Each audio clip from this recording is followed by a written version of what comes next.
안녕하세요. 이시우TV의 이시우입니다. 해당 분석은 초안 분석이며 최종 분석과 픽은 하단 댓글에 있는 링크로 문의 주시면 방입장 도와드리도록 하겠습니다. 방입장은 무료로 진행되며 절대 금전적인 요구를 일체하지 않습니다. 이번 분석은 승부식 147회차 해외 축구 4경기 분석 진행해 보겠습니다. 맨체스터 유나이티드는 이번 시즌 4-2-3-1 포메이션을 바탕으로 안정적인 경기 운영을 선보이고 있으며 팀의 공격 핵심은 브루노 페르난데스가 맡고 있습니다. 그는 중원에서 창의적인 패스와 강력한 중거리 슛을 통해 공격의 시작점을 만들어내며 팀의 지공 전개에서 중요한 역할을 담당합니다. 그러나 최근 아스널과의 경기에서 대등한 흐름을 유지했음에도 불구하고 공격 자원들의 부진으로 인해 골 결정력에서 한계를 드러내며 아쉬운 패배를 기록했습니다. 브루노는 꾸준히 찬스를 만들어내고 있지만 이를 마무리할 수 있는 동료들의 폼 저하가 뼈아프게 느껴지고 있습니다. 마운트와 가르나초는 중앙으로 치우친 움직임으로 인해 경기에서 큰 영향력을 발휘하지 못하고 있으며 호일룬 역시 공격에서 기대에 미치지 못하는 모습을 보이고 있습니다. 특히 마운트는 과감한 전진 패스와 공간 침투 능력에서 강점을 보여줘야 하는 포지션임에도 불구하고 현재까지는 팀의 공격 속도를 높이는 데 기여하지 못하고 있습니다. 가르나초는 측면에서 활발한 움직임을 통해 상대 수비를 흔들어야 하지만 과도한 중앙 집중 성향으로 인해 공간 활용이 부족한 모습을 보이고 있습니다. 호일룬의 경우 골문 앞에서 결정적인 순간들을 만들어내지 못하며 공격의 마무리에서 아쉬움을 남기고 있습니다. 반면 수비에서는 긍정적인 신호가 감지되고 있습니다. 마르티네즈와 마이누가 부상에서 복귀하면서 수비 조직력이 한층 강화될 것으로 보입니다. 이들은 수비 라인의 안정감을 더하며 상대의 역습 상황에서 확실한 대처 능력을 보여줄 것으로 기대됩니다.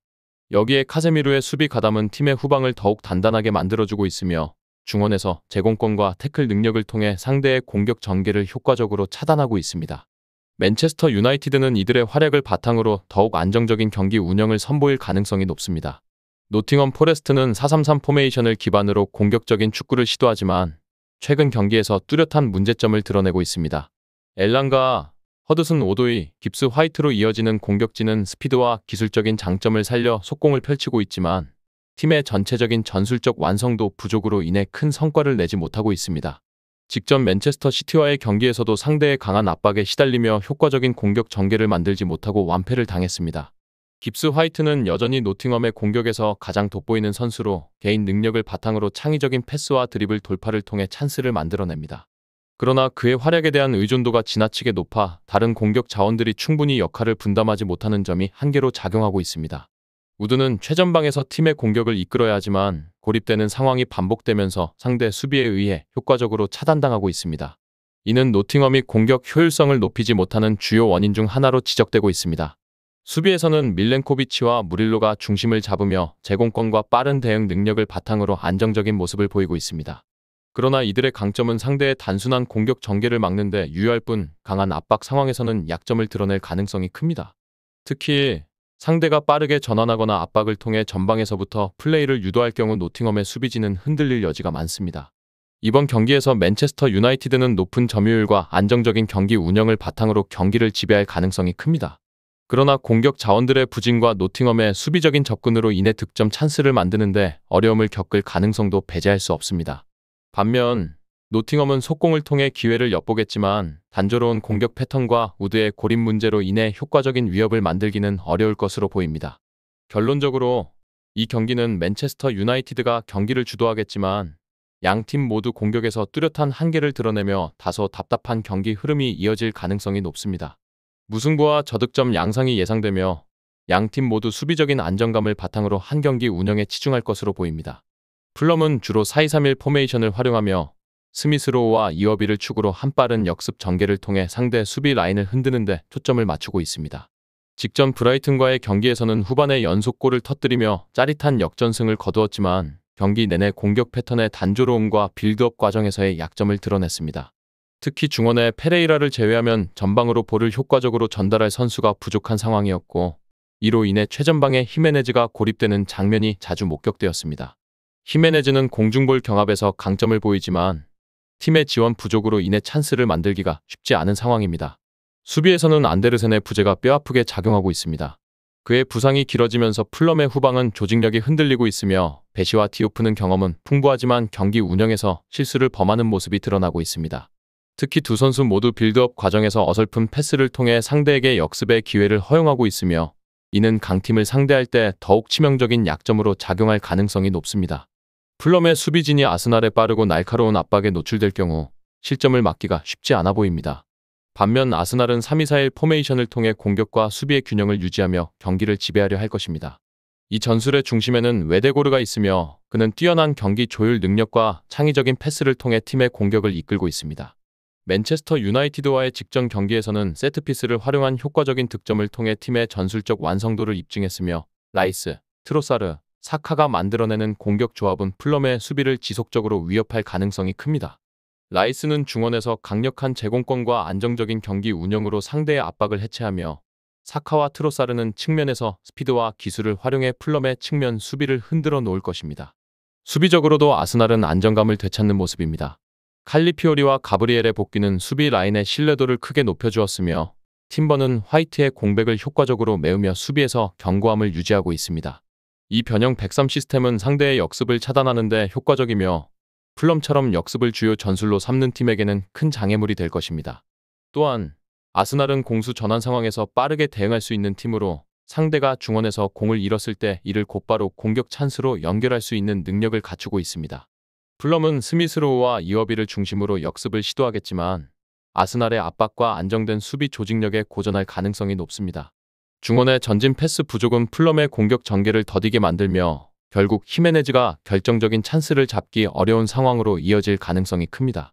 아스날은 중원에서의 우위를 바탕으로 경기를 장악하며 득점 기회를 꾸준히 만들어낼 것으로 보입니다. 풀럼의 수비 불안과 공격의 단조로움을 감안할 때 아스날이 압도적인 경기력을 바탕으로 승리를 거둘 가능성이 높습니다. 경기는 아스날의 강력한 공격력과 풀럼의 수비 취약점이 맞물려 아스날이 큰 점수 차로 앞서는 양상으로 진행될 수 있습니다. 하지만 아스날 역시 체력 안배를 고려해 후반부의 경기 속도를 조절할 가능성이 있어 대량 득점보다는 안정적인 경기 운영을 선택할 수도 있습니다. 최종적으로 아스날의 승리가 유력하며 상대적으로 저득점 양상이 이어질 가능성도 있습니다. 이 외에도 다른 축구 분석과 야구 분석 및 종합픽이 궁금하시다면 하단 고정 댓글 링크로 문의주세요. 입스위치는 주로 4-2-3-1 포메이션을 채택하며 클락, 허친슨, 번스를 중심으로 빠른 역습 전개를 구사하는 팀입니다. 하지만 최근 크리스탈 팰리스와의 경기에서는 상대의 견고한 수비와 강한 압박에 막혀 고전하며 경기 내내 답답한 흐름을 이어갔습니다. 특히 공격의 중심 역할을 맡고 있는 델랍은 페널티 박스 안에서 단 3차례의 터치만 기록하며 상대 수비에 철저히 고립되었습니다. 이는 팀 전체적으로 창의적인 찬스 메이킹 능력이 부족하고 공격 패턴이 단조로운 탓에 발생한 문제로 보입니다. 클락과 번스가 간헐적으로 측면에서 위협적인 돌파를 시도했으나 이를 마무리로 연결하지 못하며 전반적인 공격 효율성 부족을 드러냈습니다. 수비적으로는 그리스부스와 오셰이가 중심을 잡으며 제공권과 조직적인 수비력을 바탕으로 큰 실점 없이 경기를 운영해왔습니다. 이들은 상대의 세트피스와 공중볼 경합 상황에서 특히 강점을 보이며 팀의 안정감을 높이고 있습니다. 하지만 본머스와 같은 강팀을 상대하기에는 여전히 경험과 대응 능력에서 한계가 드러날 가능성이 큽니다. 본머스는 다양한 공격 루트를 활용하는 팀으로 입스위치의 수비진이 이들의 다채로운 전술 변화에 흔들릴 가능성이 높습니다. 본머스는 동일한 4-2-3-1 포메이션을 활용하지만 전술적으로 더 세밀한 접근 방식을 보여주는 팀입니다. 테바니어, 클루이베르트, 세메뉴는 공격 상황에서 유기적으로 움직이며 상대 수비를 끊임없이 교란합니다. 직전 토트넘과의 경기에서도 본머스는 빠른 역습을 통해 득점을 기록하며 승리를 가져갔습니다. 이 경기에서 크리스티는 전진 패스와 창의적인 플레이로 팀의 공격을 이끌었으며 그의 패스는 결정적인 찬스를 만드는 데 중요한 역할을 했습니다.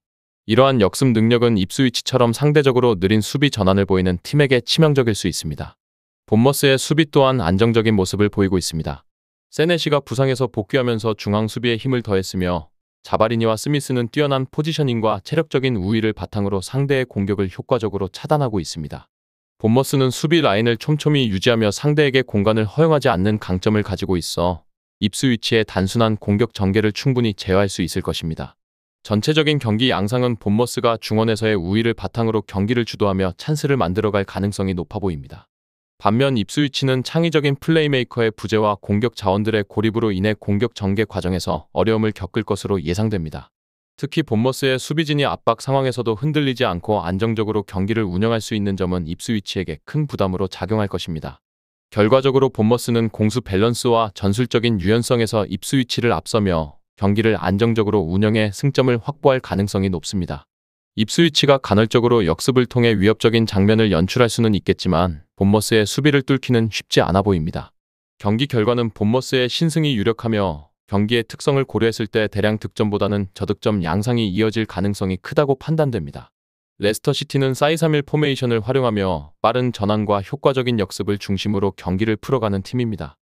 최근 웨스트햄과의 경기에서는 반대 전환 패스를 통한 속도가 믿는 역습을 통해 득점을 성공시키며 템포 축구의 위력을 보여주었습니다. 특히 엘카누스와 부오나노테는 측면에서 상대 수비를 흔드는 움직임을 통해 찬스를 창출하며 공격의 중심축 역할을 했습니다. 메가티어 또한 공격 전개 과정에서 중요한 연결고리 역할을 수행하며 팀의 역습이 더욱 날카롭게 진행될 수 있도록 돕고 있습니다.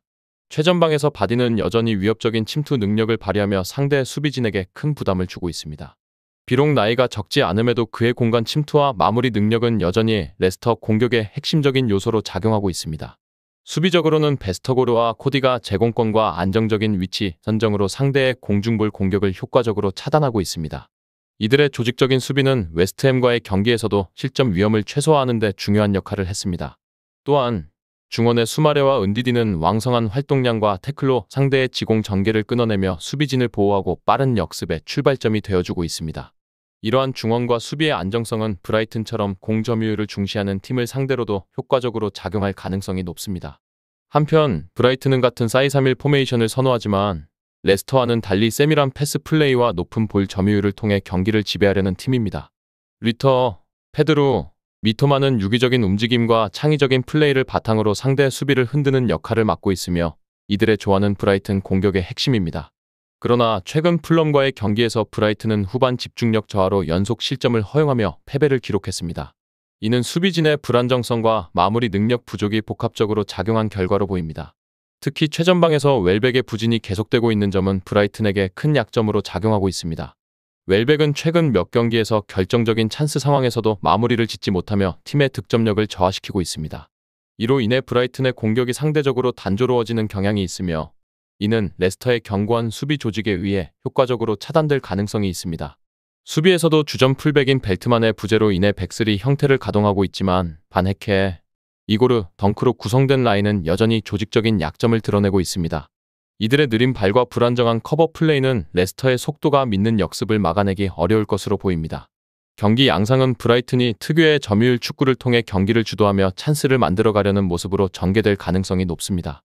하지만 공격 라인의 마무리 부족과 레스터 수비의 안정성은 브라이튼이 쉽게 득점하지 못하게 할 요소로 작용할 것입니다. 반면 레스터는 볼을 점유하기보다는 상대의 빈 공간을 공략하는 데 중점을 두며 역습을 통해 상대의 수비 균열을 효과적으로 공략할 것으로 예상됩니다. 빠른 템포로 진행되는 레스터의 공격은 브라이튼의 불안한 수비 라인을 위협하며 경기의 주도권을 가져올 가능성이 큽니다. 결론적으로 레스터시티는 자신들의 강점인 빠른 전환과 역습을 극대화하며 브라이튼의 약점을 공략할 가능성이 높아 보입니다.